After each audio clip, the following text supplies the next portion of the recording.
So that was it mga ka-wonders. So that ends our Pampanga food trip sa ating Food to Wonder Philippine episode. And nag-enjoy tayo. Maraming salamat sa family mo, extended family mo. Sobra grabe yung pag-alaga nila, especially kay tita na kasama natin ngayon. Saan gala ni tita? Sa Cebu. Sa Cebu at saka sa Davao. Davao.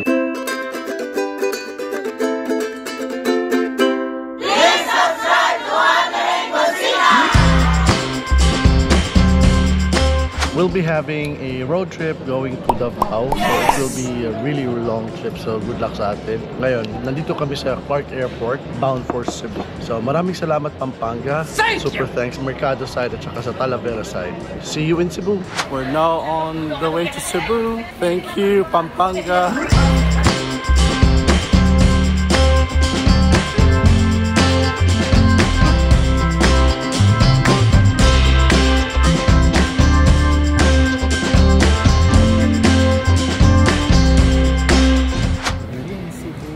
City. Kita. Finally, nandito na tayo ngayon sa Cebu and we are so happy to be back. Especially ako. I'm so happy to be back. So, kumusta naman yung flight dito? Ayos lang? Okay lang. Okay lang. Chef, humihilig ka na sa aeroplano, no? Okay lang ba tayo dyan? Yes, welcome to Cebu tayong kaming tatlo. And punta muna tayo ng SM Seaside. Yun yung SM na pinakamalapit sa amin. So, sa first stop ng food trip natin dito sa ating Wandering Cuisinas WK Philippines 2024 Cebu edition naman to this time. Titikman natin ang dim sum, especially yung steamed rice ng Cebu na niluto natin na version naman ay pares, pero this one it's the authentic steamed rice na gusto kong ipatikim kay tita at saka kay Chef Mark, pati na rin yung ngoyong at saka kung ano man yung mga mahahanap natin doon sa menu list. Mao na ito i-try, lamig i-istoryak binisaya nga vlog, pero sound naman di man mo makasabot o kapoy sud og butang o subtitle. So Tagalogin na lang natin para magkaintindihan tayo. Anyway, we are still in Mactan area and we are going to cross Marcelo Fernand Bridge or sa Old Bridge tamang labang. Sa Marcelo Fernand Bridge may mga labang.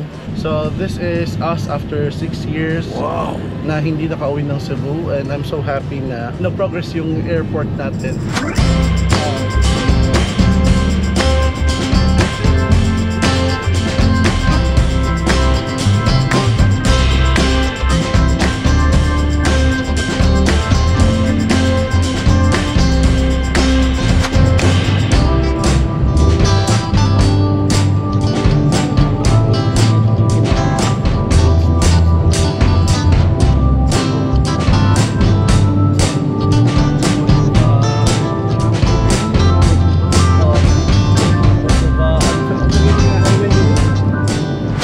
Here right now sa the Harbor City Dim Sum House. Dugay naming gustong mobalik dire and try it out. Although there are other restaurants here that you can try other Chinese food, but this one gives more of a good memory sa mo ang mga friends and sa aming family, because we usually eat here, enjoy the dim sum. Kaya dito ko dinala si Chef Mark at saka si Tita Lucina because the dim sum steamed rice na nandito, and I want them to taste and I want him to compare it dun sa ginawa namin na steamed rice pares.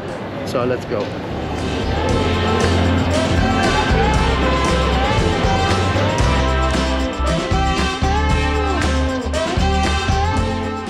Hi ka-wonders! Nag-order na po ba kayo? Happy si Chef Mark. Meron na po. Natay na po lang namin. Yeah. So, it's a very nice view here sa SM City Seaside. At saka makikita mo yung Seaplex, which connects the island of Davao, Mactan, and Cebu City. We have already ordered our food. Ang in-order namin is this one. Ito yung in-order namin mismo, because it already has two steamed rice, and then it already has sweet and sour pork, siumai, at saka noodles for only 450 dirhams, pesos. So after here, punta tayo sa bahay namin. Taxi tayo papuntang bahay namin sa Sitio Caimito, Cogon Park, Cebu City. Hindi pa tayo pupunta sa farm kasi hindi din ako lumaki sa farm. This is the wonton noodle. Beef satay. Asado siopaw. And then the rest, this is Chicken. no both pork. No. Yeah. Original shotgun. Finger. Dark pork. Garlic pork. Very soft. Good sauce. But we ordered for one more na spicy and steamed rice. Coming by. Malo sir. Okay, so Thank you. i-try na natin. Yung dinisong rice. So this is the dim sum steamed rice. May laman din. May pala sa loob. May Kailangan mo siyang i-mix. manatin. Tikman natin. This is the spicy na. Okay ha? Para sa akin, wala siyang special. Na, Walang something special. parang regular lang siya na rice na nilagyan ng takawang pork. And then, nagpaano na sa kanya yung sesame oil. Sesame oil din. To be honest, kung may nagbago sa lasa. Wala siyang umami. Wala siyang memorable flavor. Fried garlic pork. Masarap siya. May kakaiba siya spices na malalasaan. Sige lang. The fried garlic pork. Pepper. No? Pepper. No, gusto kong si Chef Mark mismo ang makatry. Kasi nga, Cebu has been a really good place for Chinese food. Marami dito. Settlers dito lang. And ang mga businesses are Chinese. So yeah. Chicken. Sweet and sour. Sweet and sour pork. Tingnan nyo, may noodles. Tapos may satay sauce.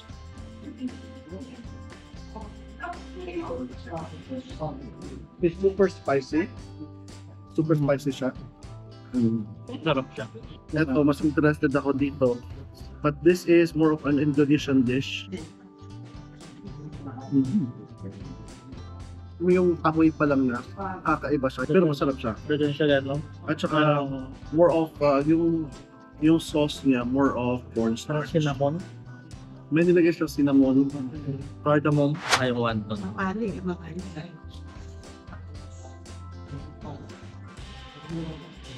Plain lang ang tubaw niya. Plain lang. Plain lang siya. Yung wala kang lagyan ng chili sauce. Pwede. Same siomai And best with this one. Ito yung sauce. Yeah.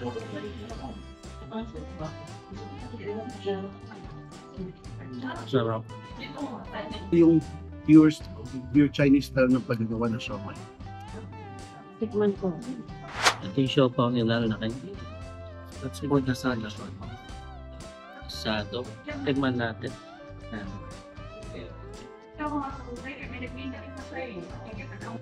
Sabit.